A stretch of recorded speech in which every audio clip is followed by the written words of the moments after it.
something changed with your health, like something new. And I think he wants to heal you.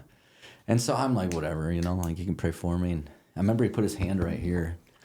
And I thought he was pulling a prank on me. He's just that kid. Because it got super, super hot. Like super hot. Like to the point where I almost grabbed his hand. Yeah. Because I'm like, all right, whatever you're doing here, it's starting to hurt. And he prayed for me, but it was just a sweet, powerful prayer. And I went to go grab his hand, and I felt like just the Lord, something in me was just let it ride. Yeah. And he just said some things that no one knew. And I thought it was a good prayer. And it was about 3 days later, I woke up, and all those symptoms were gone.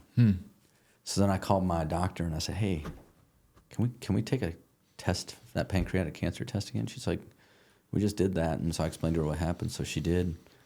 Came back negative. And I'm like, let's do it one more time.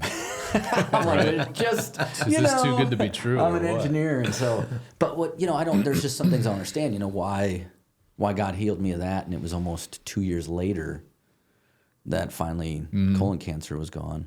And so there's just some things I don't understand, right? Yeah. And I guess so that was what years? Oh, are we rolling right now? I might as well start just picking up. We're rolling. I'm still tweaking a little Gotcha, bit. okay. What years was that? I got to think here. So a year ago is when I got my first negative cancer test this whole time. I got diagnosed in 2000. That was your first negative? 2018. That was my first negative. God. Really? Yeah. 6 years? 6 years of fighting. 5 years of fighting it, yeah. Man. And so, and that's a whole crazy thing, because even before I had cancer, a year and a half, 3 years before I got cancer, I was in a wheelchair. Are you rolling right now? Let's just pick it. Just keep telling your story. I was in a wheelchair, and we didn't know what was wrong. Like one day I'd walk in, I'd look fine. I would be fine. I'd act fine. I felt good. And then like the next day I'd get to about 10 a.m. and all of a sudden my hands would start shaking. Yeah. I'd lose control of my legs. I'd lose all energy and power. I'd develop a stutter. Sometimes I'd black out. And now this was when? This is about 3-4 years before the cancer diagnosis. Oh, okay, so 2015. 14, 15. 15. Yep.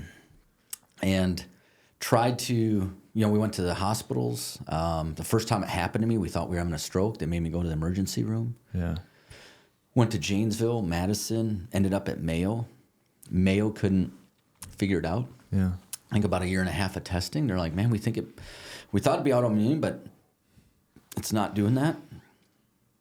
We could tell my body was kind of eating itself. That was the first thing, I was in Janesville and they did some surgery on me, removed some lymph nodes because they weren't sure what was up. And my wife said the doctor came with a vial of them and was like, we've never seen this before. They cut out some lymph nodes and he shook it and they just dissolved. He says, your body's like eating the lymphatic system. And so I went to Mayo. They did a bunch of testing, couldn't figure anything out. And these include like cancer tests at that point, right? Yeah, no and cancer. Nothing everything's popped up free and at clear. that point. And it was 2018 or so it was late 4 years, like you said before. Okay. Yeah. And so, and it just progressively kept getting worse. And about 2 months after that, I was driving up north to do some sales and visit some customers. And I was coming home. It was February. Won't forget it. It was like negative 17 degrees. And I just started getting really sick. Started losing control of my legs again. Pulled over on the side of the road. And I don't know how to explain it, but I just felt like death was at my door. And I climbed in the back seat, and I just remember praying to God, like, man, I think this is going to be it. Mm-hmm. I don't think I'm going to wake up from this. And I remember saying, like, I remember telling God, like, I feel good about my family. Like, you'll take care of my family. I know you will. But I just realized I'm a really big micromanager. I don't know that my business will go on without That's me. what popped into your mind. That was. Point. And my wife laughs about that. But I remember just telling God, if I wake up, I need to change the way I run my business. Yeah. Well, you're a caring person, so you're probably thinking about your employees in Right. that moment, and then indirectly that's what pops into your head. Oh, How many yeah, employees did you have sure. at that point? We had, I think it was like 20 some odd employees. Yeah. And I fell asleep. And the next thing I know, I woke up and a guy was beating on my truck door. My truck ran out of gas. I was freezing. And he was getting ready to bust the glass out. And I opened the door. And man, I never got his name, nothing. And he drove me to the gas station. We got gas, and he gave me something to eat. And I just remember, it was it was so weird, but he just asked me if I was okay, and I just kind of told him, man, I'm just going through a rough time here, and got me gas. He says, you need anything else? We got the truck. I don't know how we got the truck running. It was so cold. I was surprised the lines weren't froze, but we got it running, and I drove home, and I told Mary, I said, I think we need to change some things up here. And I started changing the whole way I ran the business and everything else. So I got my... And this is still 2014, 15. Yeah, Okay. 14, 15. Okay. All right. Got the team together, and I came up with this. I have a friend of mine, Tim, who is a great guy. He's really good at business, and kind of ran this whole idea by him. He was helping me out with my business coaching me, so to speak. And I said, man, I think I'm doing this all wrong. I don't even think this way's... I think we need to value the culture and the hour more than the dollar. I said, I really believe they'll follow. And I just kind of took it from just, honestly, me and my wife have had tenets in our life that we've made decisions off of. Her and I sat down and wrote out these tenets, and they're all biblically based. But there's about 14 of them. And I said, I want everybody to know what they are. That way I could give them the sheet of paper, so to speak, with the tenets and definitions, and they could always make the right decision. Maybe not the best, but the right one. Yeah. And then we started empowering them. So I got a team. Best decision for, well, potentially you impact them personally too, Hopefully. but also for the company, both, right? Right. I mean, and our goal was never to be in business to make. I've never chased wealth in my life. Just not anything on my radar. Yeah. Probably because of my growing up. But we went back and I grabbed 8 of my team members that were the closest to us that had really shown a lot of heart. And we sat them down. I unveiled this whole program to them. And we started empowering them. And we lost a lot of money at first. We knew we would, because there would be mistakes. But we really started going after the culture and making this culture where we valued everybody's time. Time's the only resource we can never get back. Dollars you can. Sure. And so we just started building that. And the next thing you know, the business is taking off. We're growing. We designed and developed and invented, I think it was 6 new systems in the course of 2 years. And then I really got to focus on the vision side of the company, new tech, the culture. And when I was sick, my wife ran the company. We grew faster than we ever did when she ran it. Yeah, all because of what you put in place there too. Obviously, your wife's probably a beast, but obviously the things that you kind of put in place. You do really the right culture, and all of a sudden it's going to drive itself a little bit. And it did. And so at that point, I was only meeting with them once a week for a couple hours. And the rest of the time, I got to dream and meet with customers, do strategy. And my wife did such a good job, I think, because she's just kind of lady where she's unassuming. She's super brilliant. And she's just the lady, you just don't want to disappoint her. The guys and gals would always say, we just don't want to make Miss Mary disappointed, That's and funny. so she did really good from that. But then I had a dream in that truck. That's where I was going with this, sorry. In that truck, I had a dream. And it was 2 Amish men came up to me, and the one on the right said, we're going to help you. We'll help you get healthy again. And I didn't think, when I woke up, all that is a very vivid memory for me. There's about 1.5 years during that time I don't remember. Some of the stories I'll tell you are just regurgitated. But it was about 3 months later, I was in an oil field. During your actual cancer portion? No, this is still me in the still wheelchair. even doing that? Yeah. Got it. And it all leads to something. Bear with me. So about 3 months after that truck, we're implementing things. I was down in Kentucky in an oil field working down there. And I had what I call one of my episodes. And my buddy Michael saw it, and it freaked him out. And I was telling him what had been happening. And I didn't tell him about the dream, but I just told him, I said, man, I just do anything to have an answer. And he's like, well, there's an Amish doctor that John Hopkins even sends people to one time. He looks in their eye, and he can figure out what's wrong with them. And I'm like, I'll try anything. Yeah. So we go to this Amish community, and we finally found after a day of searching, and they were closed. And we were pulling out, and an Amish fella had stopped and said, hey, is there anything I can help you with? And Michael's like, my buddy's really sick, no one's been able to figure him out. And so he says, well, why don't you go down that road? The doctor lives all the way at the end of that road. So we go down to the doctor's house. This is 1920s, 30s stuff. Just rolling into their house. So back there, right? And first thing we do is we start driving down this 1-lane road, and on the right-hand side, there's literally 2 horses on a treadmill. This is not a lie. They're on a treadmill, walking in the same place. Water coming across on water trough, and oats up here. And here they're grinding up stuff for the community. That's what they're doing. And so we drove for a while. We're like, man, we drove for a mile or 2, didn't see his house. But there were a bunch of Amish farmers. And so Michael's like, well, let's stop and ask them. So we stop, and 2 farmers come walking up, and I told Michael, I said, that guy on the right is from my dream. I said, he's the doctor. And he's like, no, he's a farmer. I'm like, I'm telling you, that's the guy from my dream who said he'd help me. And come find out. This is, I don't want to cut you off. I'm sorry. No, you're all right. But this is like hard to even believe. I can understand that. It's crazy. No, keep going. But he comes up, he talked to Michael, and what I do remember is Michael said something like, well, Don's a good man. And the doctor turned to me and says, is that true? You're a good man? I said, no, there's only one that's good. And he just got a big smile on his face. He says, I'll see you. He says, I'm going to hitch up my buggy and wagon. He says, I'll meet you at the clinic. Now, the clinic is like maybe 3 times this size. Yeah. No electricity. So 400 square feet, 300 square feet. And it's just, you step in the Amish community, you're stepping back into like the early 1900s. Sure. Yeah. But he looked at my eyes. Weirdest thing ever. He's like, oh, I see you had surgery in your left limb. It looks like you had some lymph nodes removed. And wow, it looks like you're missing lymph node. And he's telling me stuff like, how are you telling me this? Mm-hmm. Didn't ask me anything about my health. Didn't care. And he tells me all this stuff, and I was hooked. Now, up to this moment, if you took a vitamin, I was the guy that laughed at you. Mm-hmm. Yeah. I lived on energy drinks and fast food. Yeah. And what I didn't eat was fast food, was high carbs and high fat. But he changed my life, and he got me out of that wheelchair, and I got healthy. I was feeling good. And then a year and a half after really feeling good, company's doing good. We're almost 50 employees. We were just ramping. Me and my wife were looking at 10 other companies. We wanted to buy 3 more companies. We wanted to grow to about 150 million in annual sales in 5 years. And I just wasn't feeling right. Got called from Mr. Forbes and Bruce to come and sit on a panel and be a keynote speaker. Yeah. And on my way down, I stopped to see my doctor, and that's where he told me. What did the Amish doctor do to get you out of the wheelchair? What all was what all was in that mix? Oh man. I'm sure there's a lot. There's a lot to it. But there was a lot to it. But it was first thing. So the way he looks at anything, whether it be cancer or this, is he's not symptom based. Mm-hmm. So okay, these are what you're feeling, but he says let's get the diagnostics. Yeah. So the big thing is anything that's an imbalance, any health issue, they believe it's because we're missing something in our nutrition system. Yeah, I'm 100% on board with that. Yeah. Okay, and so if you're missing that, your body needs. It's like a big chest. I'm not vaxxed. I'm not okay.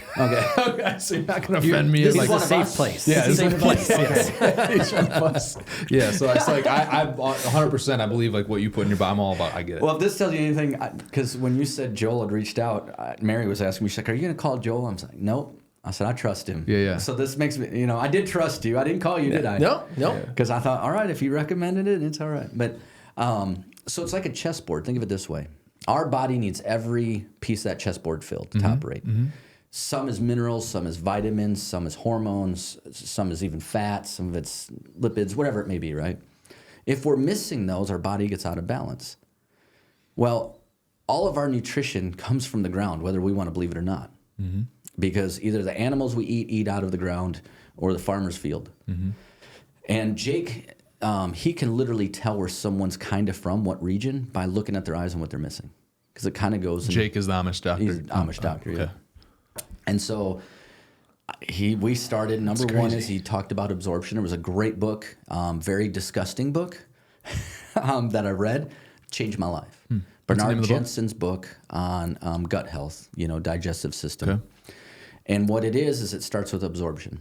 Because of all the junk we've put in our body, we slow our absorption, we don't absorb as much, and we deprive our bodies. Number 2 is our land is not as healthy as it was. Mm-hmm. Now, mind you, Jake said this 8 years ago to me. He says, Don, soon you're going to see that carnivore diets become very popular. He says, and here's why. He says, they'll work. They'll make people feel better, but long-term, it's not the good goal. He says, balanced meals are, balanced nutrition. He says, because farmers can feed their animals better than they can feed their land. Mm-hmm. And he says, the biggest impact to human health is our growth of our ground. And so we went down this journey of, fasting along with juicing, along with whole foods, organic foods, stripping everything down, reducing sugars, doing a lot of high mineral type food, and starting to build that up. And so it was it was probably 6 months once I started. I didn't feel well at first. I don't know that it helped me. But once we started working on Bernard's treatment and really, fixing your colon, fixing your digestive system, bringing up your absorption, things started to get better. And it was about 6 months after I started knowing it's different than a year after that. I felt better than I think I ever had in my life. Mm-hmm. And I felt brighter. I felt more energy. Yeah. And I still have an immune system issue that will fight the rest of my life. It's just damaged. There's not a whole lot you can do. If I was younger, he kind of felt like maybe that would regenerate. But and that's what we started. And so it's really about taking a holistic approach of how do we balance the body? What do we do? Yeah. And much like with cancer, the way he doesn't like even calling it cancer, right? He doesn't like calling cancer because he's like, I don't believe cancer is the problem. It's a flag of what's wrong. Yeah. Because we all have cancer. We naturally suppress it. The question is, why does our body stop? So you were diagnosed with pancreatic first, or no, colon? Colon first, yep. And then how long after that was pancreatic? A couple years? Yeah, it was about 2-3 years into the journey. In your documentary, you talk about you flew to see your doctor. So Jake is who you flew to? Yeah, I go to see him. You go to see him. Yeah. So after he gave me the diagnosis, I had an hour-long drive with no cell phone. You don't get on your cell. I mean, he's in the middle of nowhere. Yeah. And so you take a plane and then you drive another hour and a half, 2 hours, and you're at his place. Right. And you're driving back. Thinking about it. And then I went to Forbes. I hopped right on a plane and went to Forbes. Oh, highlight of my career, right? Yeah. My team that we built, my team that has worked so hard, we're finally getting recognition. The business is going good. I went to California, walked away with hundreds of millions of dollars of VC capital if I wanted it. Mm-hmm. Never went that route at that point. But knew I had an issue, and what he had told me is he's like, listen, this is not good. And if you want to be here in another year, he says, the first thing I do is get rid of that business. If you want any chance of fighting this. Yeah. And so. Is that because of a stress level or just because of the amount of focus that you need to be able to apply towards that? Yeah, you got it. I mean, a lot of people don't understand that, but that is. Well, I mean, when you own a business, I get it. The last 10, 12 years, it's you're never off. And my wife, before my wife opened her business, which I was sharing with you a little bit before the show, what her business is, 2.5, 3 years ago, when she was just an associate. I say just an associate, not downplaying associate dentist, but when she was an associate, not an owner. I'd come home and she wouldn't understand sometimes the mood I was in, right? And I'm pretty much like water off my back. I don't let a lot of that stuff get to me usually, but obviously we all have our time. And it's funny though, because now she completely understands because she's been doing it for 3 years, and it's like you're never off. Yeah. And so it's a combination of, I completely get where he's coming from. You had to be able, that had to be your focus.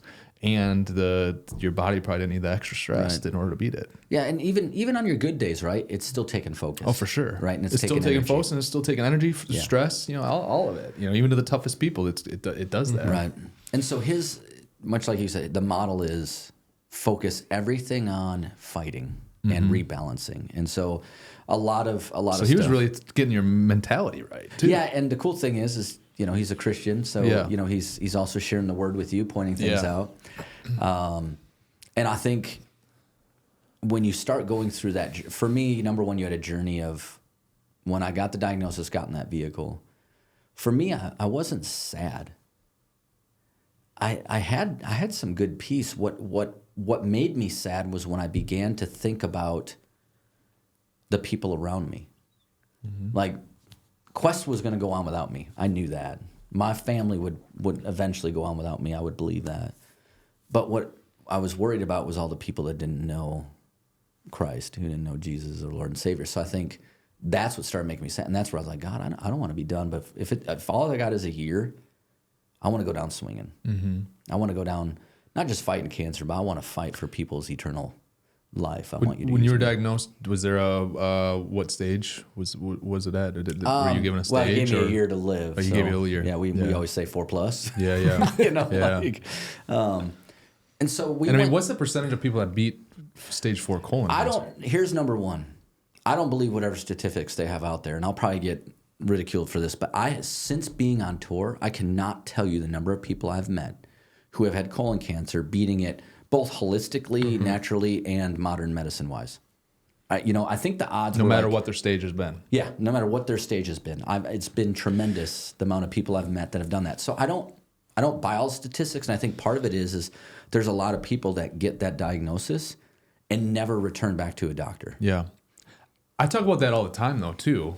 I don't know if I've talked about much on the podcast, but there's a lot of statistics that I no matter what it is, it doesn't matter if it's medical. It's like we're going through the whole COVID thing. I'm like, this is bullshit. Right? I don't believe a lot. The numbers and how they're skewing it and how they were. Did they die from COVID or with COVID? There's a difference and all that stuff. But it's the same thing. I've always been the same way, even in my business. Yeah.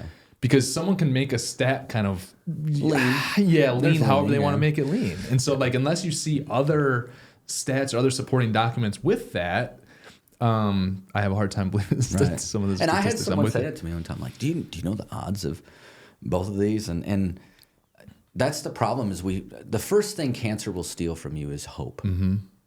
That is that's the biggest thing it steals from you is hope.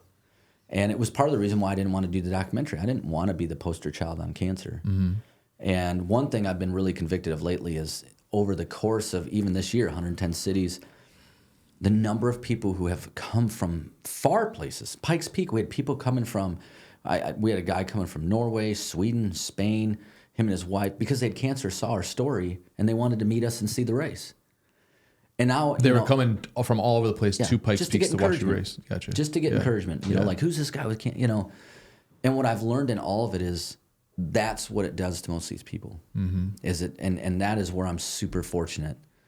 Is I found hope years before when I was super hopeless. I mean, you're talking to a guy as a kid that wanted to constantly commit suicide, who never felt like you measured up. I don't want people to feel that way, but cancer steals hope, and I think that's honestly what defeats people. Well, you go from a background of basically homeless, in your documentary, right? I mean, that puts you in a dark place. And then you talk about being an atheist when you're in college and question all that. What kind of made you obviously the documentary touches on it a little bit, but what was kind of some of those final pushes that made you become an atheist for a little while there when you're in your younger years during college? I think just you showing up on campus, I saw all these different dynamics, right? All these different religions, and yet I just felt like they were hypocrites. Yeah. And in college, I don't think you always meet the finest crops of everything. I'm just gonna be honest. I certainly wasn't one of them, but I was not a fine human being at all, and I'm still not. But they could be fine. They're just learning crop. Right? Yeah, they're learning. Going through some first time life experiences. But I think what really pushed me into it is I didn't see God in anything. I was talking about this, there were people I met along the way, I even think about Joel's family, his sister drove me nuts because she was always super nice to me. Mm-hmm. And her and I got along really good, and she could sing like the Dickens, but his whole family's talented. They all suck. But I don't think there's anything they don't touch that turns to gold. But, they were super talented, but nice. And I knew those things, but I always looked at they all seem like they got it together. Yeah. All these other people, and so I think some of it came from anger, but when you don't see the presence of God in your life, it's probably because you're not looking in the right way, right? And I look back now, God was so much in my life and so much. I mean, when I was born of a twin. The doctors told my parents, we don't have the equipment to help your son. He's going to die. He just might not get detached. Just leave him be. And you don't tell a Sicilian woman and a dad who's bullheaded what to do, they're going to say otherwise, and thank God. But, he worked. But that was kind of what pushed me into atheism. And then I was like, well, I'm going to prove all these intellects wrong, how stupid it is for them to believe in any of these religions. And so I just took the major four and started going through them, really five. And those were really easy to get through. When you went through them, what were you doing going through them? Archaeologically, historically, preservation, and prudence. And it's really interesting. On the internet or going to the library? Oh no, I'm old. So there was no internet search. Going to the library? Going to the library, microfiches. The library was really good. You could ask for books from other libraries. So I was getting stuff from the Smithsonian Institute. I was getting in stuff, college? Yeah. From Israel. I mean, it took 3 months to get it, but I got a book from Israel that I needed. So you went to the ends of the earth to yeah, I mean. Yeah. I'm not a smart dude, right? So I needed a lot of I couldn't put things together real well, right? And so just started researching and Islam and Hindu and Buddhism and all that. Very interesting, right? They pivot on one person. There's not correlating documents. They don't allow forensics evidence. And all of a sudden so those were pretty quickly to disprove, right? And then you get to Christianity, which I thought would be the easiest. And what you find is nothing what the world tells you. I mean, they have opened themselves up forensically, historically, preservation. They've been transparent. They don't hold a deity. It's the only religion that really does teach tolerance. And what I mean by that is we're the only religion that says, okay, you can have a new day and you could be a new creation every day. No other religion preaches that, right? It's always about making oneself or my God push things, right? It's also the only one where free will really is the center of it all. Right. Right? And then we begin to look at it, like just for instance, the New Testament alone, we have 2.6 to 2.8 million documents that are written of the New Testament. That's more than any historical book or anything else we have, by like 600 to 1. Yeah. You begin to look at not only that, but the life of Jesus Christ. We have more secular accounts than we do non-secular accounts of him being alive after he died, of people seeing him after that. Book of Isaiah, right? Everybody thought it was so accurate, the prophecies in it, that everybody thought it was wrote after Jesus had lived. And then we find the Dead Sea Scrolls, where we're learning 400 to 700 years before Jesus even showed up on the scene. This thing told everything about Jesus, and it was all right. And so you look at these things, it's the only book of prophecy anywhere that has 100% truth rate. Yeah. Nostradamus, who we hold. So this is not touched in the documentary, how deep you went to yeah. prove it. Like you were saying there that you went to prove it wrong. Man, like I'm glad I asked that question because that puts into context how much time did you spend doing this? It was a lot. So up until the time I was in the wheelchair, I only slept 2 hours a night. That was it. From the time I was about 15, 16, maybe even 10, that's all I slept. And I loved it. Yeah. I love to work. I'm a workaholic, number one. But and so not only in college, so my first semester in college, I almost flunked out. I got I think it was a 1.3. That winter, I lied my way into an engineering job. That's another question is what's the lie? So, this was also covered in the documentary. I'm like, man, what lie did you tell? There's so much in the documentary. That's why I'm like, I had to watch it twice. This was before Jesus, okay? I'm just going to say that. Well, every day is a new day. It is. It is. And I was at Century Foods in Broadhead, and I knew the plant manager, wonderful guy. His name was Al Schneider. And this was like my freshman year. Freshman year of college. Okay. Just got done with the first semester. Like literally, I saw him a day after I found out how horrible I did. Okay. And I was so ashamed because I knew Al growing up. He was a cool guy, and he taught me a lot. And when he asked me how college is going, I'm like, great, it's going really good. And he's like, oh, and he started talking about it. And I was like, I picked engineering. This is the honest God's truth because I had the word engine in it. I was so angry when I showed up at college, and I'm like, where do we get to play at the engine? He's like, what are you talking about? I'm like, engineering. He's like, you don't know what engineering is? I'm like, no. I mean, Danielle knows it was not on my radar to go to college. I literally picked a college and applied like a month before Platteville started. So, and I'm telling him, oh, I'm doing great. And he's like, hey, we've got this internship. So because I knew him, I got to skip a whole portion of it. So when I went in, I had an interview with a gentleman named Bill Weichman. And he interviewed me, and they had a small little test. Well, I did great on both because it was really just a hands-on kind of thing. And they hired me for an internship. And so because I lied about all that stuff, here I am in the internship. Well, now, I mean, he asked you how was college. He didn't specifically say, hey, what's your GPA? anyways. Maybe he did. Okay. I'm not answering that one. Anyways, I it's not my proudest moment, but I will tell you what a blessing. And so I drove 60 miles each way to school. And, I lived in Platteville, and I drove to work, and Ed Deneen, who was a registrar there, second semester, he really helped me out, got my schedule where I could really make it easy, make an internship. So this internship kind of turned it around as far as school then, too? It did. You decided to get it right? Yeah, so a week after I got hired, school starting, I had to go in, and because I was on academic warning, I had to pay the whole semester right now. And I had Looney Tune checks. I won't forget this. And I went to give it to the lady, and she was trying to pull it out of my hand. She's like, "Are you okay?" I said, "I'm afraid I'm making a mistake. I don't think I'm smart enough for this." And so we talked, and she says, "Have you ever studied in your life?" I'm like, "No, I wasn't going to plan on coming to college." She's like, "Why don't you take this course?" She says, "It's 5 days, teaches you how to take notes." So I got this engineering job, took this class, and it changed everything. You still take notes the way they taught you there? Yep. Still do today? Still do. Interesting. Still do. Yeah. It's a great way. And so all that kind of came together. I'm studying these religions, trying to prove them all wrong. After about a year, well, the first ones were like 6 months. That's all it took. Those weren't hard. The more I went into Christianity, I'm going to be honest, I got more mad. I was angry. There was a common thread here the whole time. Don Thayer, God bless him. He, if I was him, I would have buried me. I would have killed me. I dated his daughter on and off, but he never stopped loving me and guiding me. And even in my atheistic age where I'd have harsh questions for him, he was just patient.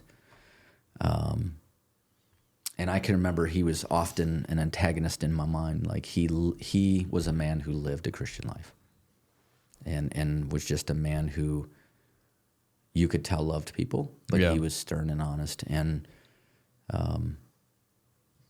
so while I'm going through that, I've got that dichotomy kind of antagonizing at me. So I'm just getting more and more mad. And I would say 6 months before I gave my life to Christ, before I had that revelation moment, like what you see in the video, I could tell you how to get to heaven. It's pretty easy. It's not by works, but by faith alone, faith in Jesus Christ. But I wouldn't do it. I wouldn't do it. That's the bad thing. Have faith? I just didn't want to give my life to Christ. I saw what it did to all the disciples. I remember how I was studying this. They all died except for one being a martyr. Paul was shipwrecked and beaten. Peter was beaten and you have all these things. And I really felt like as I was so miserable, I was so hopeless. And I was just, I had everything at this point. Just bought a brand new bright yellow Ford Ranger. That's when you've arrived, bro. When you could buy one of those. I had a girl I was dating. I had this great job. Was doing great in school.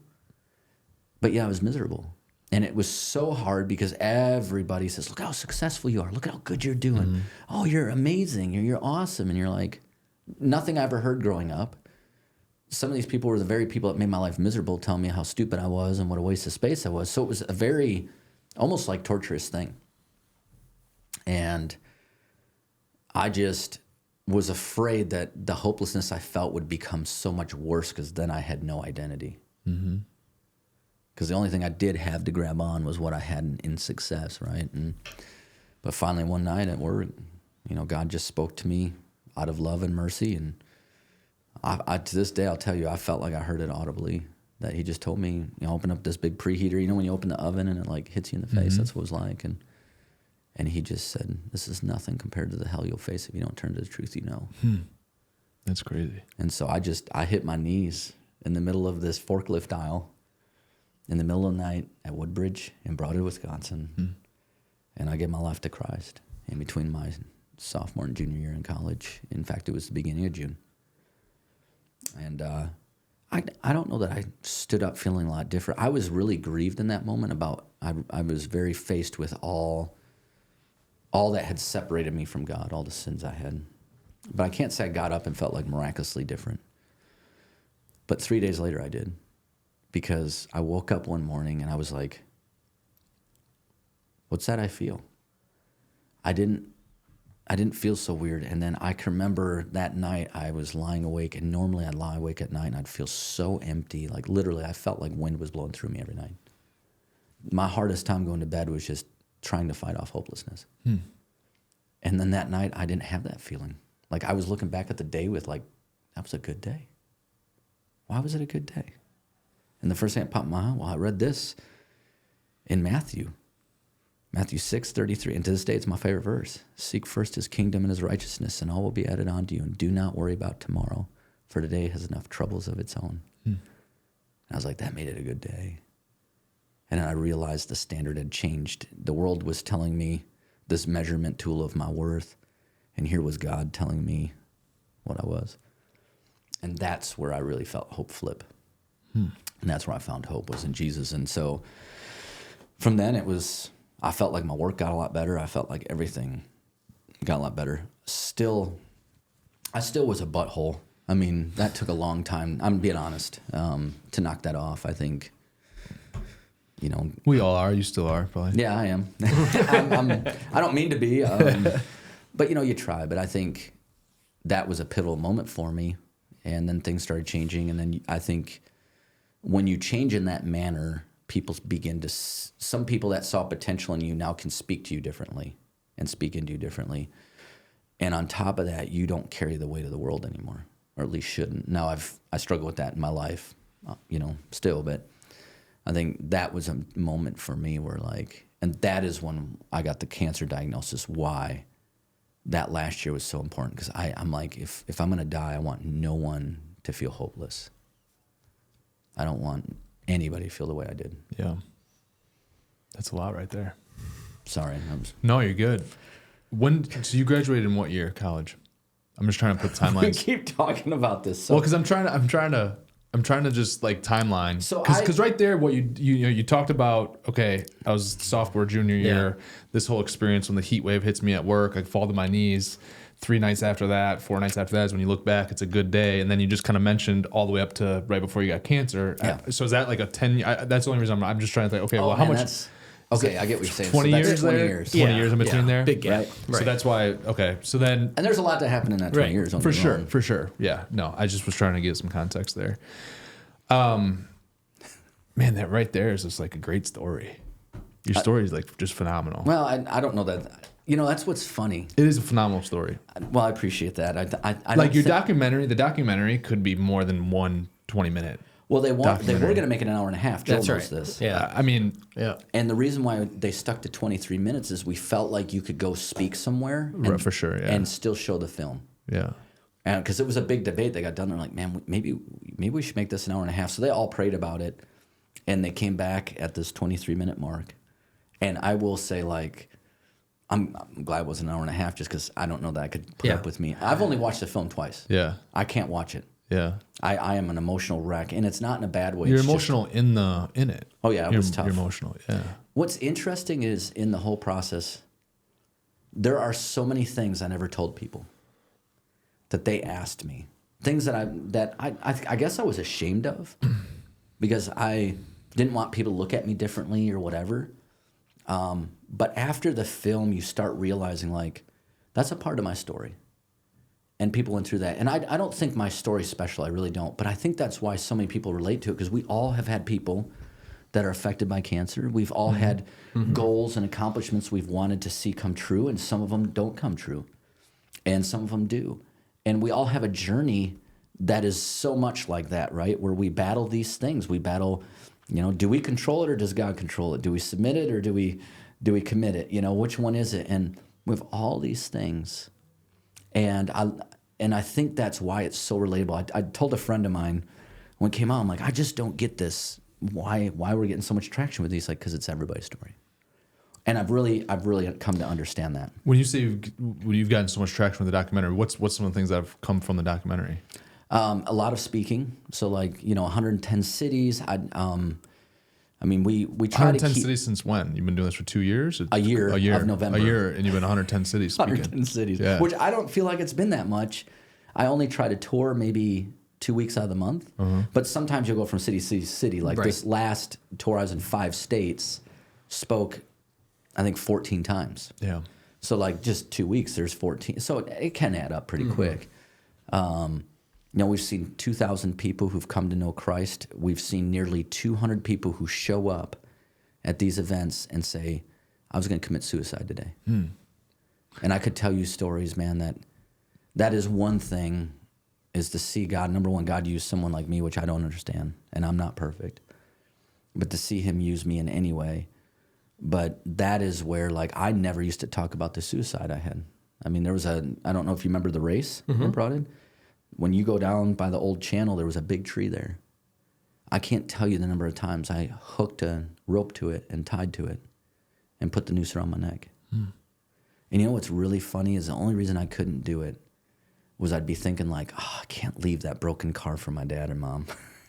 And I think that's where God used cars in my life. Yeah, Like I didn't realize it, but there I was. Like I can remember one time I wanted to so be done with life. And I had this 1976 Chevy Malibu. Yes, I owned some Chevys in my life. And it wasn't done. And I just got done. There was oil all over the driveway. I mean, and I was like, oh, I can't leave that for mom and dad. And I look back and I'm like, I didn't know God. I didn't know his voice. But God was still working in all these things. Like he's still working, even though I don't see it. And he worked them all for the good. And so that was something in this journey I didn't talk about much until the film. And then since the film. And then I've realized how much that resonates with people and how you can help people. I mean, I'll give you an example if you're all right. Yeah, for sure. About some stories. Absolutely. One of the very first events I did, I don't remember what state I was in, got done speaking. What I always try to do when I speak is I hang out and we'll pray for people, talk with people. I did not expect that. I always thought like the first time I ever really we did this pre-speaking thing in Colorado at Lou High. And I got done speaking, picked up my water bottle, turned around, and JP's like, where are you going? I'm like, I'm done speaking. He's like, no, turn around. And I looked, and there were all these kids lined up, these high schoolers. And they told me, I was there for 2.5 hours. And that's where I started realizing, like, okay, something's up. So we did a launch event.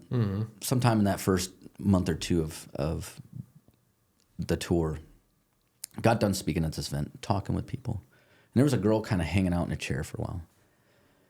And everybody was gone. And the principal was looking at me, and he's just like, because I said, and he's like, and so she got up. And she got about as far as Joel is from us. And she started to cry, just bawling.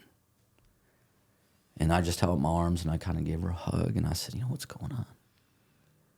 And she's like, I came to school this day. She says, it's my second day of school. And I came here to clean up my locker. And I said, okay, well, were you going to quit school? And she's like, no, I was going home to kill myself. And I looked up, and there was a little poster on the door that said, Chasing Hope. And I thought, man, hope. And she thought, I'll hang out at school today and see what happens. Come find out this girl had been suffering for 2 years, wanting to kill herself, because 2 years before this, her mom brought her up to a 6-story or 7-story building, 6-story building. Said, I have something to tell you. Looks her in the eyes and says, I don't want you as a daughter anymore, and shoved her off the building. And she lived. Whoa. And this girl was like, she had great foster parents. She told me they're great foster parents, but she says, I didn't know someone loved me enough like Jesus does until you told me. And so she had never really understood that, like, because I talk a lot about, like, God don't make mistakes. He don't, and he's the creator of the universe, yet he takes time to knit us all together in the womb. Think about that. At the point of conception, there is an electrical and light that's emitted that we can't even measure how much energy is so much energy.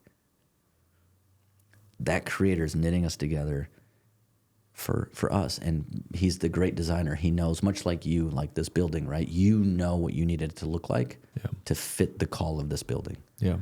God knows what our calling and purpose is and his plan is. And if we don't know him, we don't know his love, we're never going to accomplish that. And that just resounded with her. And that story is not uncommon. I mean, they were asking for quotes from the year, like mail, and we get mail and DMs and all this other stuff. Another one was a lady in Indiana. I won't forget this. She came, and afterwards we're out there talking to people. The venue wasn't as big as they thought it would be. I don't care. I'll go for one person, just as long as if they hear what they need to hear. And this lady came out, she's crying. My wife and I are talking to her, and she stared a lot with us. But what had happened is she doesn't know God, wasn't religious, nothing. She came to school to drop her son's bag off. And she dropped the bag off at the office for her son, and she was walking out the doors, and she saw the poster. Popped her head in. And she thought, it was later that day, but she thought about it. She's like, Chasing Hope, and it was antagonizing her. And she says, what you don't understand is I went to school to give him that bag because next to me was a gun and pills in my car, and I was going to kill myself. And she said, something antagonized me about chasing hope. Like, what hope? And she's like, I don't even know what that is. I don't even know what hope is. And she said she said she sat in that car. She waited in that car for 8 hours and then came to the venue. Well, the timing for these people, obviously, it's unexplainable. Yeah. Right? I mean, nobody can explain that. And that's all God. That's not me. This is not me at all. The speaking you do, the speaking events, engagements, is it other people that you go speak with? Is it just you? What type of what? Like, I'm just trying to think of what the typical crowd is, or how. Oh, that's varied. Okay, so it can be like high schools and a high school. I like can be at middle schools, high schools, colleges, universities, business events, conferences, camps, churches, youth groups. Retreats. I've spoken at all. So when they call you, are they looking for a certain message each time, and you have a kind of a packed thing, or is it are you kind of customizing for them, or are you just speaking what's on your heart in that moment? I'll just tell you right now, bro. I've been told by a very well-known school in the nation who I've spoke at. They've had John Maxwell and everybody else, and I asked him. I said, "Why are you guys having me back?" He's like, "Well, you're not real polished." And I'm like, "I agree." And he says, "But you." He says, but you connect and you love people. And he says, and you're genuine. And he says, and we like the fact you're not polished. I don't have a canned message, but I do find that there's like 8 different themes that tend to pop up. Yeah. And it depends if I'm in a business setting, talking to business groups or whatever it may be. So you're rolling in and it's like, okay, I'm talking to a business today. These are maybe some of the things. They're not necessarily giving you bullet points on what they're like, what they're really wanting to get. A conference sometimes will be like, hey, here's our theme. Got it. You know, or a church might. And that's about it. I mean, most of them are open. And I always pray. I never want to just rely on a canned message. So I always pray, like, Holy Spirit, what do you want me to say to these people? Like, what is it they need to hear? These can't be public schools having you come and speak, right? I've only had a few. Public schools are tricky. Yeah. Which is too bad. I'm not. I mean, that's where it should be. That's what man. But we might have a chance in what school just legalized the Bible back in school. Oh, I did hear about that. The state. Yeah, there was a Oklahoma, state that did it. Yeah. Yeah. So I might be Kansas, there. Right? Oklahoma, Who knows? something. Yeah. Yeah. So a lot of private universities, a lot of private, and we're actually looking to do schools. tours this next year. I don't know if I should say this or not, but we're actually going to tour on public universities this year. Cool. That's what we're really. We've got a donor that's really his heart is really like, hey, listen, if Turning Point can go, why can't this message go? For sure. And so we're trying to figure those venues out. And this is like the time for it. Yeah. Right now, dude, because like everything that has shifted, where like the three of us in our opinions over the last 4 or 5 or 6 years. Like people, but now it's like people who maybe agreed with us that we didn't know agreed with us or something. Right. They're like ready to come out and say, "I'm with you," and maybe who didn't agree 3-4 years ago, or who didn't agree, and all of a sudden have this like pivot moment. They pivot. Yeah, I know a lot of people that just this year they didn't vote at all, but historically like would have just done anyone but Trump, and it's whatever, and they just chose not to. Which again, whatever. But it's like a severe. Like I would have never guessed that 4 or 5 years ago from that person. I just hope we don't squander it. Whatever this looks like, and no matter what, my king is still on the throne. But I'm excited about what this new administration is bringing. Yeah, I'm excited about the openness. I do feel like there's an openness to the gospel, and I think like why wouldn't there be? Everybody wants to cast off Christianity as like this. Oh, you guys are homophobic. Transphobic. Whatever. You guys realize we're the only religion that says no matter what your choices are, we're still to love you? Mm-hmm. Did you know that? Right. Okay, whatever you may think, the truth is we stand for love. Yeah. And we got to remember, like, there's this whole thing, but you look at historically, and I am a statistics guy, but I'm much like you. I doubt everything. I'm a statistics guy, but I question every single one. It's not that I got to see a lot of correlation. Yeah. I can't. I don't bury my head in the sand. I just question every single one that I see. Yeah, and I think that's fair, bro. Yeah. But when you look at the nation, across the nation where schools have rapidly declined, it almost directly correlates to the Christian influence in it. Mm-hmm. Everywhere. when they've declined from a matter of, you talk about population, school, Let's first talk. So there's three metrics I use for that. One is health, emotional health of people going there. And you're talking universities or? I'm talking public school system. Public school system. 100%. Okay. Okay, and that's from middle school. Because elementary statistics are tough because they protect them pretty well. High school and middle school are a little bit better. Universities are definitely best. But all three have the same trend. So when we talk about emotional health, okay, that is people who are seeking psychotherapists or psychologists are on some type of drug, psycho drug. And then we look at attempts of suicide and we look at dropout rate, right? Because those are all have to do with mental health, right? Sure. It's almost directly correlated. We saw a big decline within the first 5 years of the United States rampant acceptance of separate church from state, which is not how it's meant to be, but we've played it that way, where we've taken the Bible and stuff out of it. What's funny is when you start to look at those areas, like there's a place in Nebraska, I won't name where it's at so it doesn't get hate. They've been one of the sheltered ones where they've refused to go off that. But when you look at them, they're one of the healthiest school districts in the nation. And what we've seen is now we've seen this new influx, especially with the homeschool movement and things like that. There's a lady who, down south, she started her home. She was going to do homeschooling. She thought, well, I should start a school, offer something different.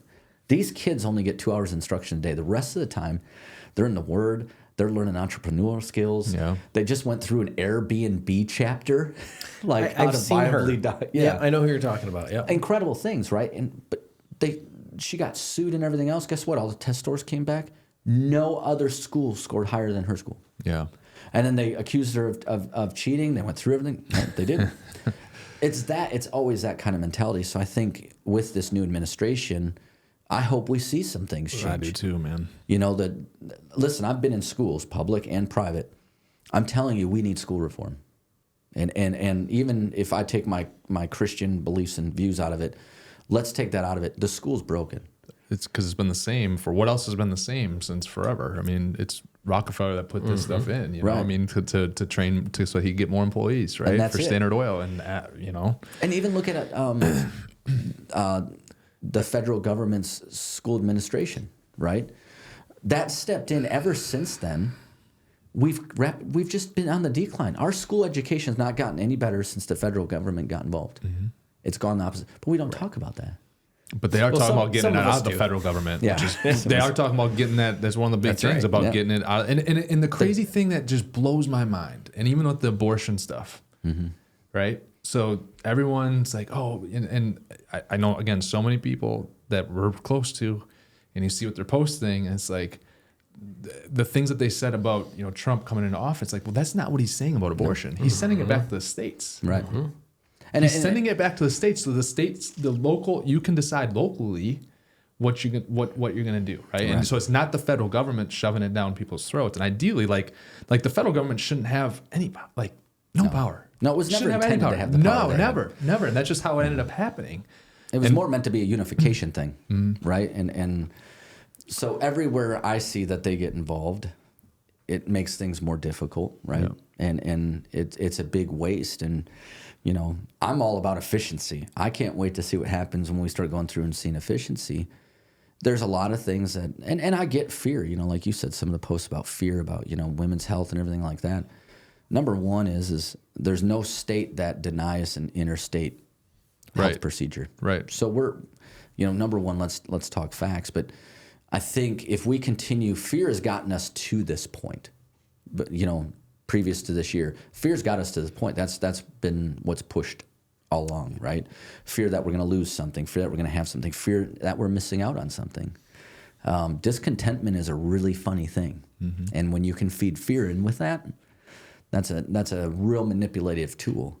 But, you know, you've got MSNBC, right? Like why is it everybody thinks that they were the tower of all this information when now all of a sudden we're seeing all their viewer content? 38,000 people watching Maddow. Right. Why does she have such a big voice? You know, and that would have never came out had it not gone up for sale. Right. But I think just the sale in itself shows they'll sell to anybody.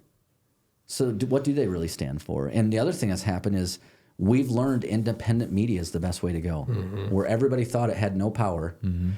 Podcasters, things like this, where we're you don't have to agree with us. It's so transitional too, because even look at the best of the best with Joe Rogan, right? I mean, how much his mindset has evolved around so much of this, and and what they say about Christianity, with what Elon and what them they all go back to the principles. You can't argue with the principles of Christianity, right?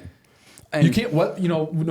Nobody really can. If you if you remove, like you said, if you removed Christ from it, if you remove the Bible, and if you just took these principles, everyone would be like, oh yeah, I'll sign up for that. Right. Yeah. But then it's like now, I'm super excited for the next few years. I hope, like you said, I hope it's not squandered. I hope it's not wasted, because the next 4 could set up the whole entire next generation that completely pivots away from where we're at the last 16, Yeah. And so, along that vein is, how do we, just even us, right, in this circle here, how do we do what we can with what we have, right? And where do we move things along? And I was thinking about, your business model, and statistically we look at, so obviously I learned a lot about VC when I got bought out, and I learned a lot about it the 3 years before I got bought out, just because of so many. So when you're down, like we were doing a lot in the Salinas Valley, which is next door to Silicon, they have a mentality over there where like VC money falls off the trees and hits you in the head because they're all so afraid to miss out on the Google. Great thing. Yeah. But statistically, when you look at like that VC money, it's 25% make it to the finish line, like even make it in business. Where if someone's self-starting, it's 50%. Still not great. Yeah. But what's interesting is when you start looking at like places that are like, I'm going to propel something that makes a difference, all of a sudden those rates change. And it's really interesting, and you're probably wondering, well, where I'm going. Like, you look at what you've built and the journey you've gone on, right? Which is incredible, by the way. Thank you. And I'll be honest, I didn't know a whole lot about you until you contacted me. And then I think I've watched every Instagram, found every bit of a podcast I could. Appreciate that. But there was one thing that was really significant to me, which I think really just showed, number one, your hard work, and then you're driven. Yeah. You're obviously driven. God's given you a brain too, which if you want to lend some of it, I'd be great. Well, I don't know, man. I'm not, like you said, I'm not the smartest. Trust me, I'm not the smartest guy. But all the things I saw in there, that revelation you had were like, we have enough tenants where it's as big as the town I grew up in. Yeah. And you said, and then I started to realize, like, before it was more about just giving them a place to live, where now it's about giving them an environment, giving them an experience, a place where if they're going to be here, let's make it the best we can for them. And just cuss, but darn it, we're still so far away from that. But the thing so is, what does is that like, mean to you? Like when you say we're so far away. Yes. From it? Well, I think the first thing is, and my team knows this, is I'm never like satisfied. It's always, and I'm never like, hey, good job. Like it's bad. I'm always like, okay, next, like right away, the next thing, right? So I'm hard on myself. I'm hard on what we do.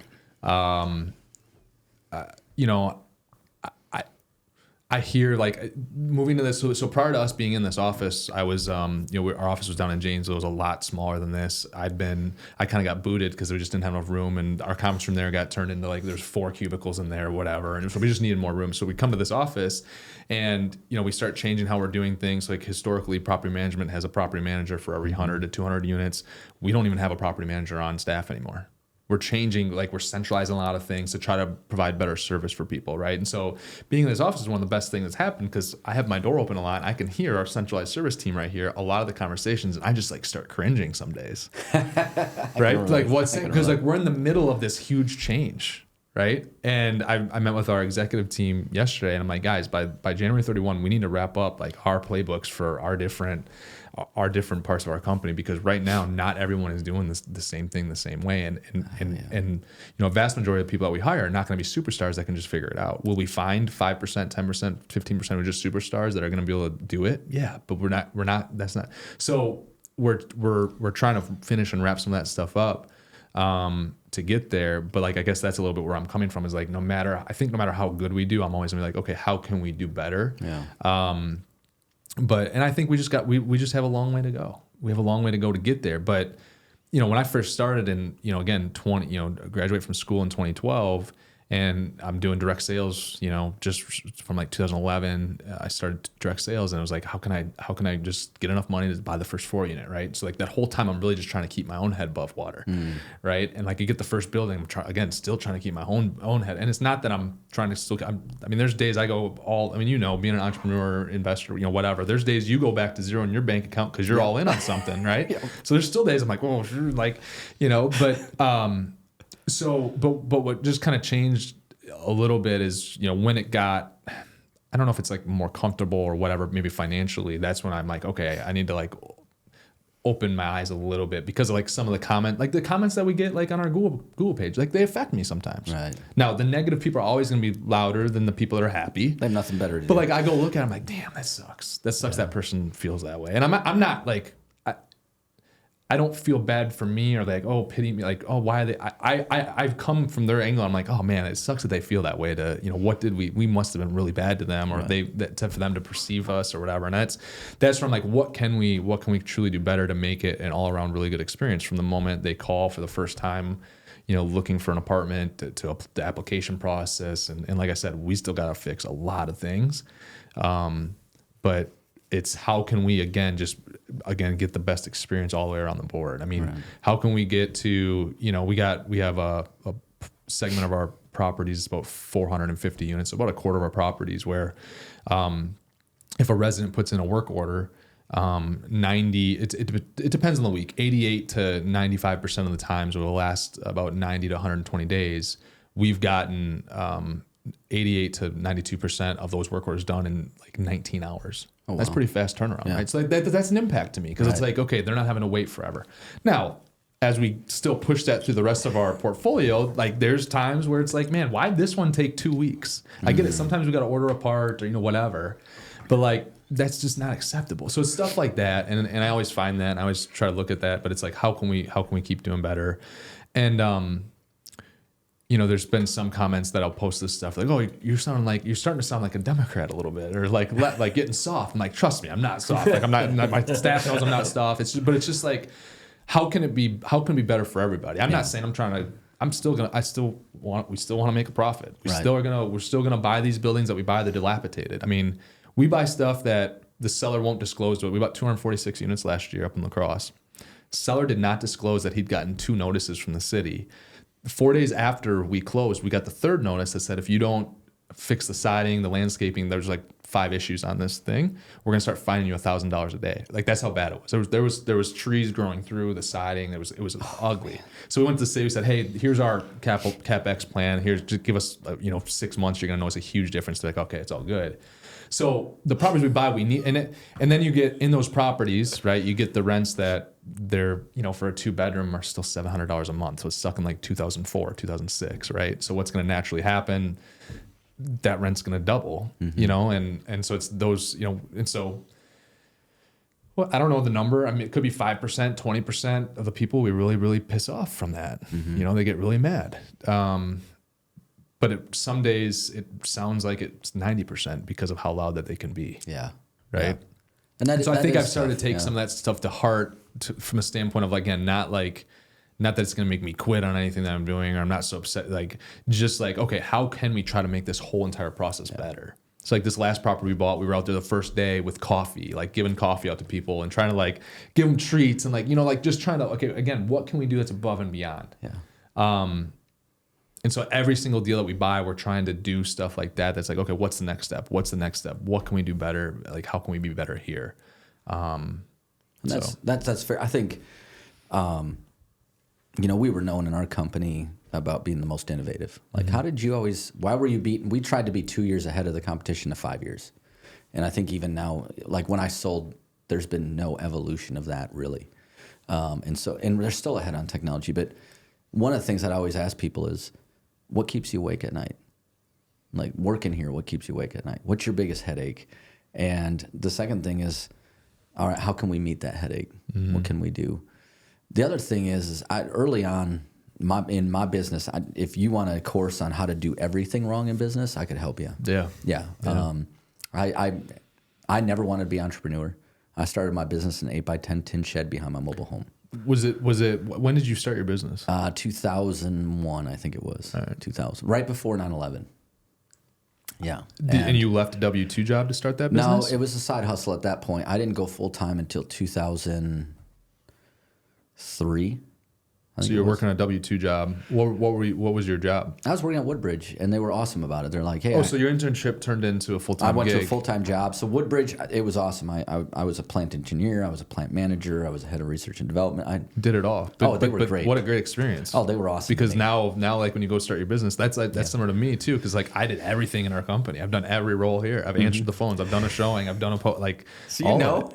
So that's basically what you did engineering-wise, right? You pretty much did everything that you could do at that company. And you probably learned a lot of different things. I did, and they were great, man. Bill Weichman, my first boss, actually was the first president I ever hired for Quest.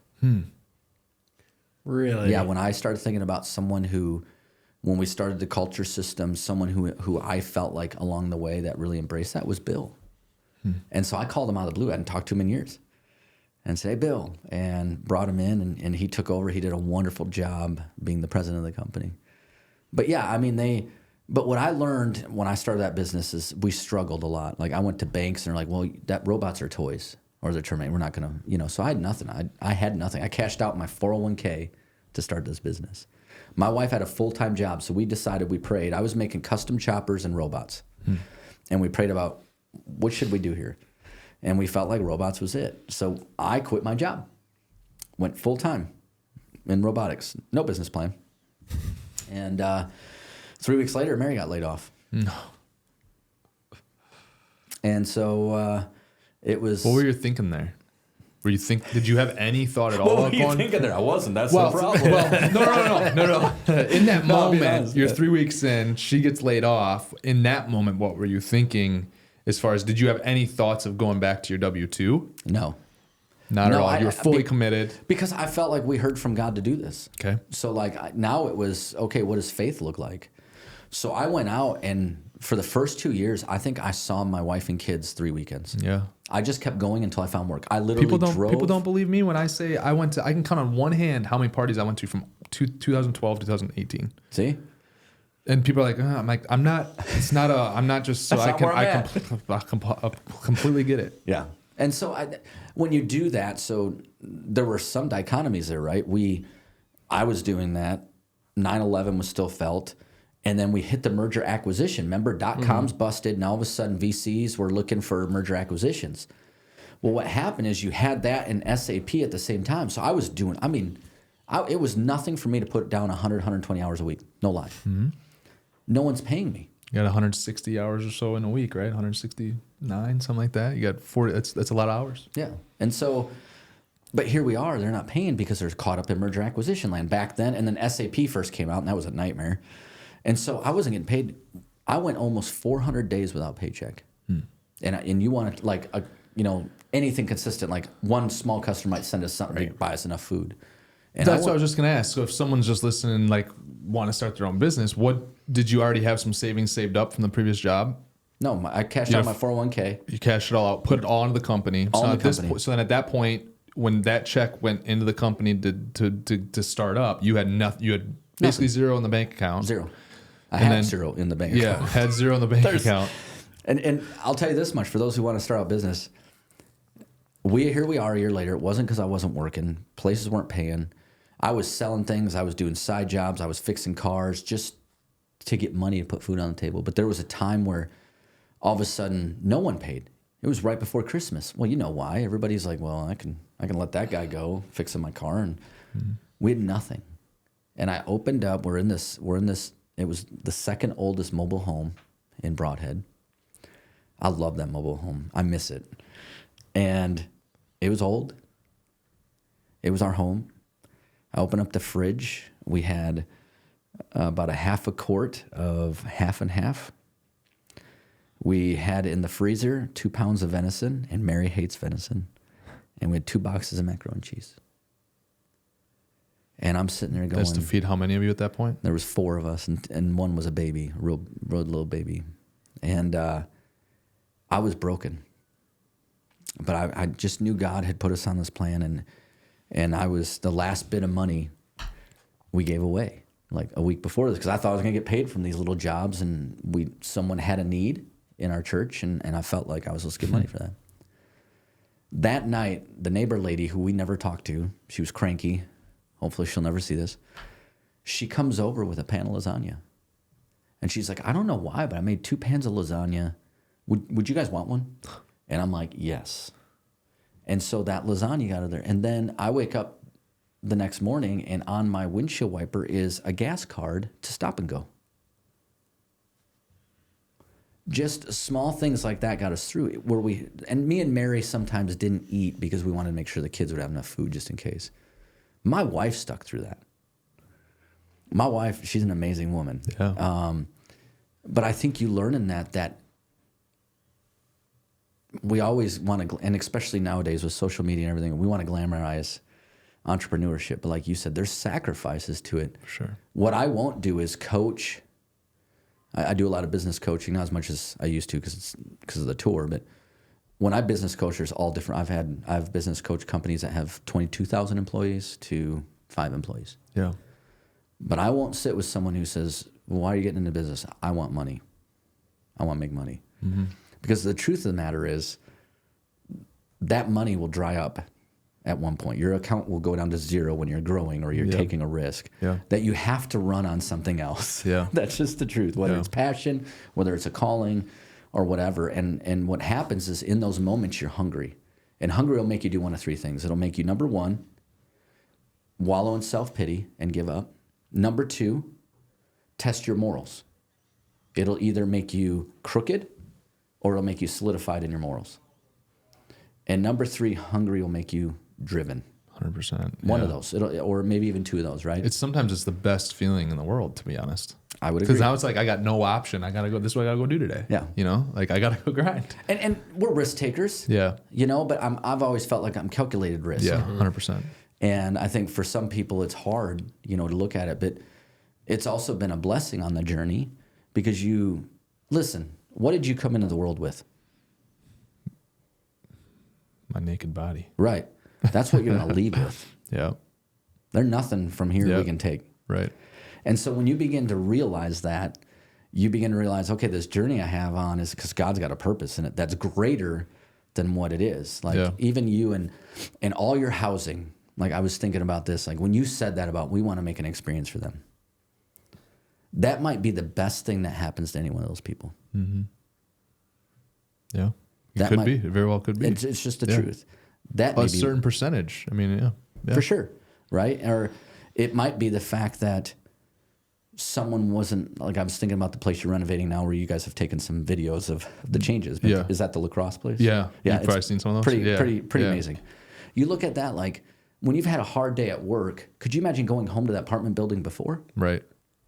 Just even looking at the outside, like what you guys have done with the outside. Now, fortunately, cold's kind of probably messing with you a little bit, but you look at that like that does something. Mm-hmm. It can lift someone's spirit or whatever it may be, right? And like Joel, you have a amazing ability. That's one thing. Hopefully, you appreciate is you can take something and make it real. You make it an experience that people get lost in. Does that make sense? Mm-hmm. And so I think even that, like whatever God's called you to do or you to do, there's a bigger reason to it. I agree with that. That we don't always know, and maybe not, and may never know. Right, may not ever know. Yeah. Because maybe it's 200 years before that true impact is actually, or 500. Mm-hmm. Right? Because you impacted somebody who impacted somebody who impacted somebody. Yeah. And I think it's just but it's a wonderful journey. Mm-hmm. Either way. And let's face it, guys, most of our problems are first world problems. Yeah, for sure. We're pretty blessed from that aspect. And I think I go back to how I said a lot of it's like water running off my back, like a lot of this stuff, because I think about that a lot of times. Yeah. I had my buddy in here who served a couple of tours overseas, Iraq, Afghanistan, and he talked about how, they're just walking down the street one day and there's a gal, basically kind of asking for food, but her dead baby was laying right in front of her. So he's like, I still think about that today. Like when anyone, so then what happened was he came back. Then he went to college, and there was people, moaning in class, and that he kept thinking about that lady, and all he had to give that lady on him was a bottle of water. He gave her that bottle. He's like, that bottle of water, she probably was thankful for it, but man, that's nothing. Tough. That's not solving her problems, Yeah. and then you come back here and it's like people complain about everything. And yeah, I mean, it's a lot of it is first world problems for a lot of people here. Obviously there's a lot of people that also deal with a lot of other problems that, They do. but yeah, I would say a vast majority of this stuff is first world problems for sure. And I think like where we find these people that are desperate or or complaining or whatever, I think the other thing we've done is we've sold a lot of people the lie that they're just not very strong. 100%. You need codependence. You need codependence on this or that or whatever it may be. Because if you can make them codependent and weak, you can profit off of that. 100%. Now, I'm a free market guy. Yeah. I love capitalism. I don't care what anybody says. Yeah. But the reason why I like that is it enables me to do amazing things, not just for what we build in technology and now I'm back into robotics on ag robotics again. And Are you really? yeah. Now I'm going to have to pick your brain on that one now. But we're gotten back into that. And like one thing me and my wife talked about, I've had a lot of offers for CEO positions, head of technology, innovation, for very good money. But my wife wouldn't let me do it. But she let me come back into the ag robotics space. I bought the stuff back from Promac for that division. And she does that because we're going to change the world. It's about getting people healthier food, more readily accessible, things like that, right? And I think because we can go do that, it's because I believe that when my strength fails, God's is enough. Mm-hmm. And I think if we started changing the mentality of, listen, you're too weak to do that. Oh, no, you can't do that. We have to guard you. A lot of what I do, like if I go to private schools, we do what's called a parents' night. And I'll speak, and then we do a Q&A. And what has happened is, as parents, these parents nowadays, and I would even say into the millennial generation, no offense to you guys, the parents have wanted to keep people from experiencing the hurt that they had. Mm-hmm. A noble thing. But what we did is, in the cause of trying to shelter them from the pain that maybe they went through, they have totally disregarded the fact that what better place for a kid to experience pain than when they're still underneath your roof. Right. What better place for your kid to experience coping? And I got a question for you along that line. What better place to learn how to negotiate with other people than under your care and the care of most people? Because I believe most parents want to do well. So we're raising our daughter. Mm-hmm. So 100%. And I got a 6-month-old. In a couple of days, he'll be 6 months old, and there'll be the same thing for him. Yeah. And why do we do that? Because we realize that they can either learn it now, or like so many other millions of people, when they leave home, they don't know how to, and guess what happens? There's no coping mechanisms in place. So now what we do is we try to find the coping mechanism that doesn't deal with it, but just dulls it. Mm-hmm. Hence why we have alcoholism so high than ever, drug abuse higher than ever, opioid use higher than ever. We have sex trafficking higher than ever. And then we've also got suicide higher than ever. And there's no better example of, hey, we're the federal government and we're here to help than like Social Security. How much have people paid into Social Security and then to get $1,500 a month or $2,200 a month? I mean, if that would have been able to be invested in the stock market instead of going towards Social Security, how much farther ahead that person would be over all those years and all that amount of money. 100%. Look at Gronkowski. Yep.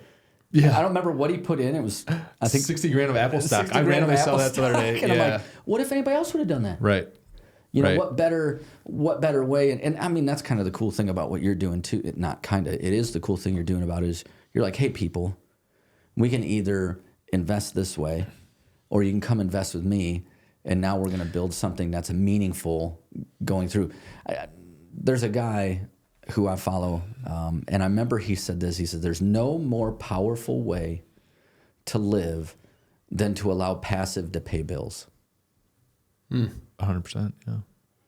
And I tell this all the time. I'll sit down with people. I don't know why. Everybody comes to me for financial advice. I'm the last person you want to get financial advice from, I think, sometimes. But the key is to go broke many times. That's what I tell them. That's what you got to do. Go broke several times, and then you'll learn.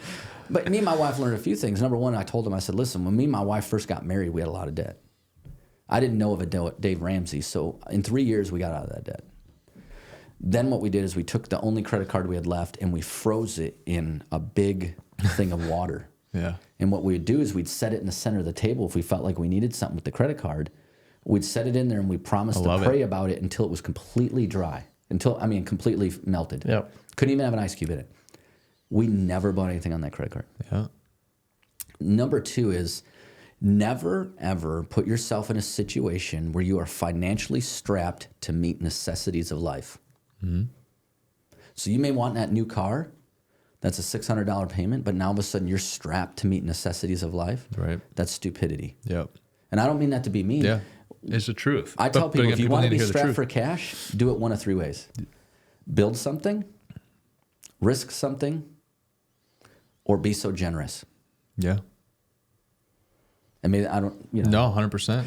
But I think that's a much, and so like with you, I mean. Because you got a chance of getting a return out of that. The car, right? Your risk and reward, right? Isn't very versus, you know, and a lot of times too, like when you do that, people think that the risk, I think a lot of times people blow up risks to be more than what it really is. Mm-hmm. And they don't realize how much upside is potentially out there. Right. They give too much credit to the risk and not enough credit to the other end of it, the reward. I also think that we always want risk at a guarantee. Mm-hmm. And I think that's what keeps people paralyzed. I remember Mary likes to tell this story. She's like, you know, Don's a huge risk taker, but he was always calculated. But she said his risks became different as we went out longer in life. And here's what I'll tell you. When I first started my business, I saw a maintenance company take a grinder and throw it in the dumpster. It was a Bosch grinder, a really nice one. And I went in there, I'm like, hey, can I grab that? He's like, oh, well, the switch don't work. I'm like, does it run? He's like, oh, yeah, it runs like a horse. I'm like, great, I'll take it. Well, for me, that switch not working was worth the risk because it was free. Mm-hmm. I didn't have enough money to go buy one. Right. Well, 6 months later, that thing chewed my leg up. It got caught in my shirt, went into my pants, and I cut an 18-inch stitch, an 18-inch gash. Took me 2.5 hours to pick all the grinding wheel filings out of it. Oh. I then scrubbed it and washed it, and then I stitched myself together because I had no health insurance. Okay? That risk was worth it to me. Yeah. Right? But as I got older, I'm the guy at work like, hey, is that switch a little faulty? They're like, yeah, give me that. Because now I have the money right. to offset the risk. Right. I'd rather put my risk somewhere else, right? Yeah. And so we look at that, but we always want to risk with a guarantee. And this is why I tell everybody, the best guarantee we can get in risk is education, is knowledge. That is 100% guaranteed in every risk. You will learn something if your eyes are wide open. The second thing is failure does not have to be final. Mr. Forbes asked me that, like, hey, Don, why do you think you and your team were so successful? We're good with failing. We were really, really good at failing, and we learned a ton. You know, the few projects we had that went good out of the box, that was rare, we didn't learn a lot. Yeah. We learned a lot in that failure. But that is such a bad, naughty, naughty word. UW-Madison, where'd you go to school? University of Dubuque. That's right. Good man. Yeah. Whitewater for 1 year and then Dubuque for 3. UW-Madison. I got a lot of friends that went there. We never had someone graduate from UW-Madison that I kept.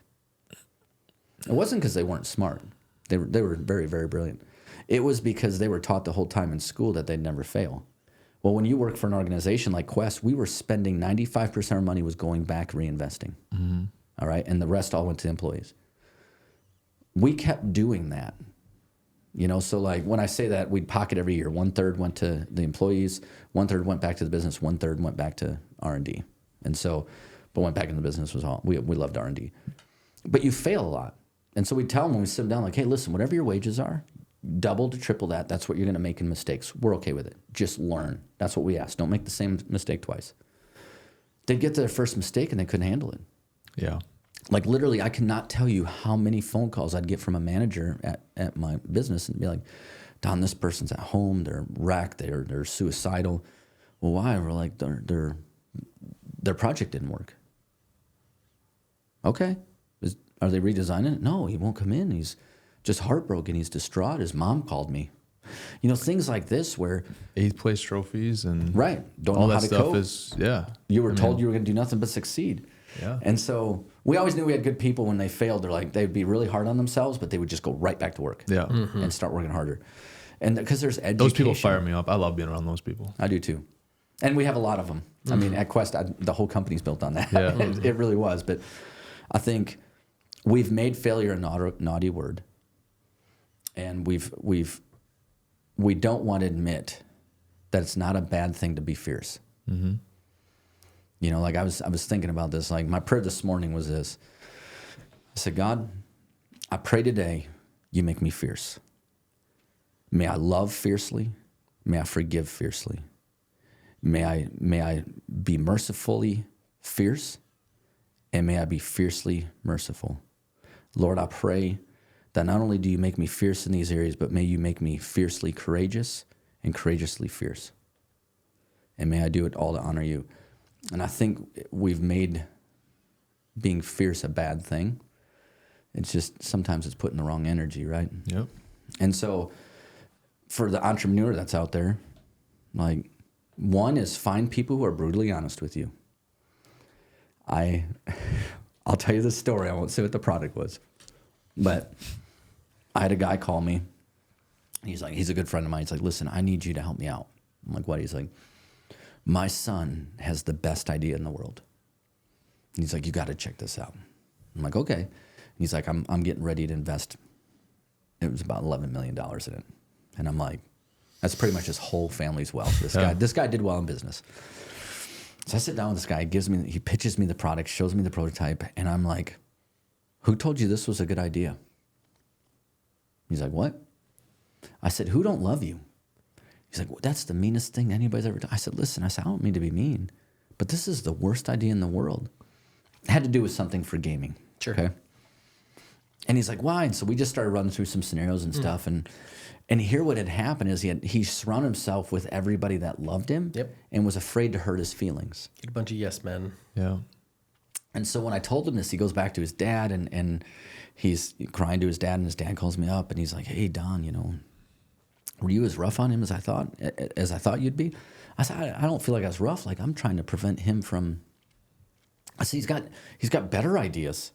The guy had brilliant ideas, and I'll share that in a moment. But so we talked about this, and I said, listen, you have to be able to love your son to know that you're not in an objective place to criticize what he's making. Yeah. And he's like, well, what should I do? I said, I'll tell you what. I said, I know a good firm in San Diego. Run it by them. Third party. Yeah. So they ran it down there, and they're like, no, this is the worst idea ever. And it was a horrible idea. The funny thing is this guy was a really good programmer. And he had some really cool ideas. Like I sat down, talked with him a few more times, and finally I said, hey, I think you should start working on that. He said, well, no one has a use for it. I said, no, not today. But I said, it'll probably take you about a year to get that together. I said, I promise there's technology coming that's going to need that. Well, sure enough, he got far enough. And he started realizing some stuff. And he's like, yeah, there's some uses for this. I said, 100%, especially with like verification, online verification.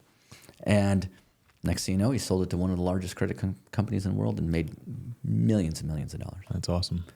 But you need someone around you. Same guy that you told no. Yeah. Yeah, said great no, it's kid. horrible. Great Yeah. kid. And he's young. He's young, you know, I think young to me. But, you know, I think in that, just surround yourself with some people that are brutally honest. Yeah. Also, people that will keep you accountable. And the last thing is, before you start on anything, and I've met with CEOs that have been in turmoil. I've met with CEOs that are ready to quit. You know, you get with a board of directors, and sometimes I'll get hired where they're like, listen, we need you to evaluate the senior management team. And you get an hour and a half to do this.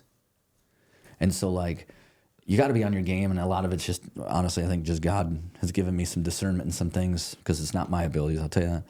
But in all of this, what I've learned is most of them, their problems will start getting resolved when I tell them, you need to write down your tenants. I'm like a preacher when it comes to that. Like, no one should be running a company unless you can hand someone a piece of paper and say, this is how I make my decisions. This is the tenants. This is what I stand for. This is what the company, this is how I make my decisions.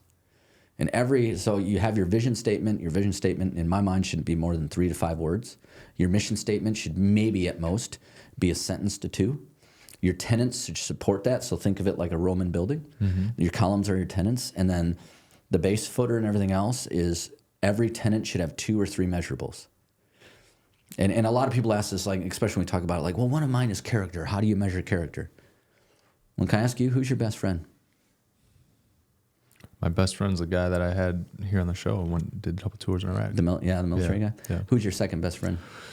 I mean, if I go back to my best friend, who's my best friend, I'd say my dad. Okay. Then he's probably my second best friend. So you just rank them. Yeah. How can you rank friends? So we all do it. Right. You have an analysis. So when someone tells me, like, how do you rank character? Well, what are 2 measurables to that? Like, in your mind, what resolves good character, right? And you come up with those. That way, number 1 is no matter what decision comes apart, because here's what happens. Like, I got off a phone call yesterday, and I looked at my son. My son's working with me. And I said, I wish some days I could be crooked. And he's like, no, you don't. And I'm like, no, this is what I mean. Like, that customer asked me a question, and my competitor had asked the question to gain for himself. And so that competitor just got a couple $1 million PO.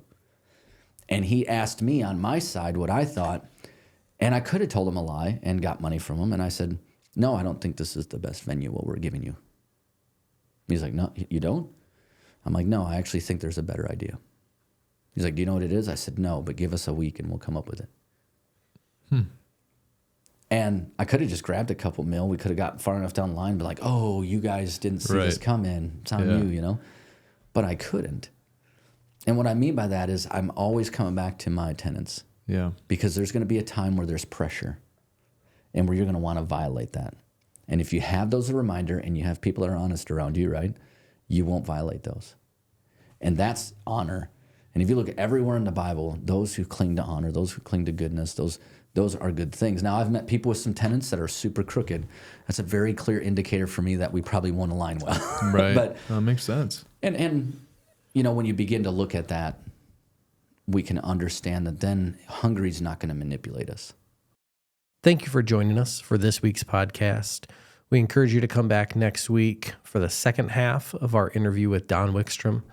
We're going to go more into business, his business experience. We're going to deep dive into some bonus structures that he's implemented into his company and that he advises on a lot of other companies, and just a whole lot more of his story. So again, we appreciate you being here, appreciate you listening or watching. Please click subscribe, like us, follow us on all the platforms. Can't wait to see you next week.